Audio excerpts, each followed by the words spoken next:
نے رو کے کہا تھا، مریدوں میں بیٹھے تھے، غوث اعظم آیا رونے لگا، کہا حضور بہت پریشان ہوں۔ فرمایا بتاؤ، کہا الگ میں بتاؤں گا حضور، عزت کا معاملہ ہے۔ تنہائی میں پہنچے تو کہا حضور میری بیٹی نہا کے نکلی تھی، مکان کی چھت پہ گئی، اچانک سے غائب ہو گئی، بہت پریشان ہوں حضور، پتہ نہیں اگر میں کسی سے پوچھوں گا لوگ کہیں گے اس کی بیٹی کہیں بھاگ تو نہیں گئی، حضور عزت کا معاملہ ہے۔ تو غوث اعظم نے فرمایا پریشان مت ہو، کرخ کے جنگل میں چلا جا اور وہاں ایک گول دائرہ کھینچنا اور کہنا بسم اللہ علی نیت عبد القادر، یہ کہہ کے بیٹھ جانا اس گول دائرے کے اندر۔ رات میں جنات آئیں گے الگ الگ شکل و صورت میں، تو ڈرنا مت، تیرا کوئی کچھ نہیں کر سکتا، گول دائرے کے اندر کوئی تیرا کچھ نہیں بگاڑ سکتا۔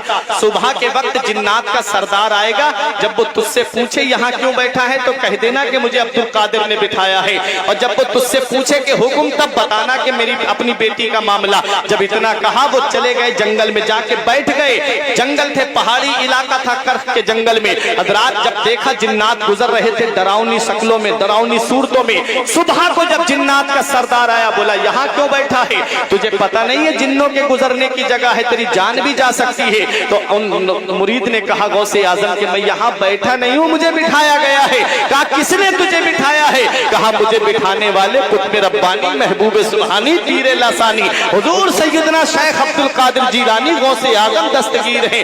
اتنا سننا تھا میرے غوث کا، صرف نام سنا، سواری سے نیچے اترا، گھٹنوں کے بل بیٹھ گیا جنات کا سردار اور کہتا ہے بتاؤ میرے آقا نے میرے لیے کیا حکم کیا ہے، بتاؤ میرے آقا نے کیا حکم کیا ہے میرے لیے۔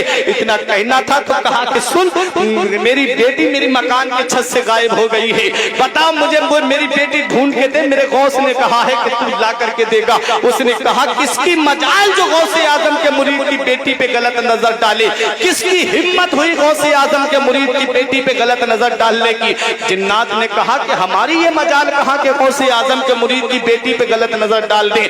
پتہ لگایا تو چین، ملک چین کا ایک جن نکلا، اسے پکڑ کر کے لایا گیا، لڑکی کو بھی لایا گیا۔ اس جن سے پوچھا تیری ہمت کیسے ہوئی؟ اس نے کہا کہ جب یہ بے پردہ مکان کی چھت پہ نکلی تھی، جب اس کے سر پہ دوپٹہ نہیں تھا اور جب یہ نہا کے نکلی تھی، مجھے اچھی لگی اس لیے میں اسے اٹھا کر کے لے گیا۔ اے میری پیاری بہنوں، اللہ تعالیٰ نے تم کو پردے کا حکم دیا ہے، نبی نے تمہیں پردے کا حکم دیا ہے، اور جنات کی کثرت بہت زیادہ ہے۔ آج جو معاملات آپ دیکھتے ہو، مزارات پہ جا کر کے دیکھو عورتوں کا کیا حال ہے، دیکھو کیسے کیسے میلے لگے ہوئے، کیسے کھیلنے والی آپ کو نظر آئیں گی۔ یہ پیارے مسلمانوں، یہ شریعت پہ عمل نہ کرنے کی وجہ ہے۔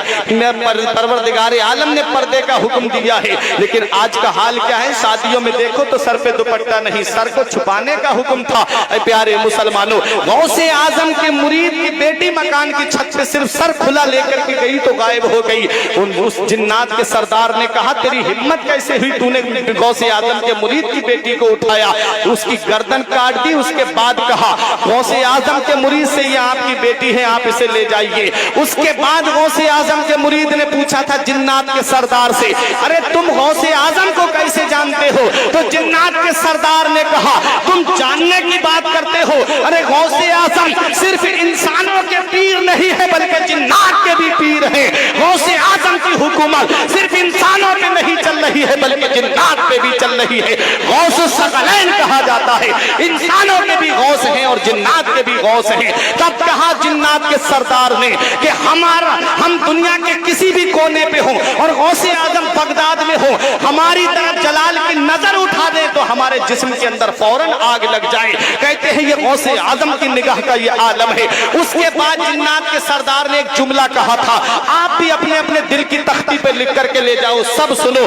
کیا کہا جنات کے سردار نے؟ ارے غوث اعظم کی شان تو یہ ہے کہ جس مکان میں، جس گھر میں غوث اعظم کا نام لیا جائے گا، میری نسل کا جن اس گھر میں داخل نہیں ہو سکتا۔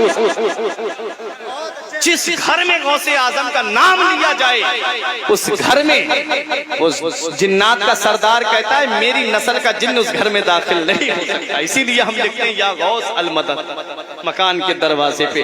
یہ ہے غوث اعظم۔ غوث اعظم کی شان کے صرف جنات نام سن لے تو کانپنے لگے، تھر تھر کانپنے لگے۔ غوث اعظم کا وہ مقام و مرتبہ، لیکن پیارے مسلمانوں شان دیکھ لو، غوث اعظم کا پیغام لے کے جاؤ۔ میرے غوث فرماتے ہیں کہ بے نمازی کو مسلمانوں کے قبرستان میں بھی دفن مت کرنا۔ میرے غوث فرماتے بے نمازی کتنا بڑا گناہ کرنے والا ہے۔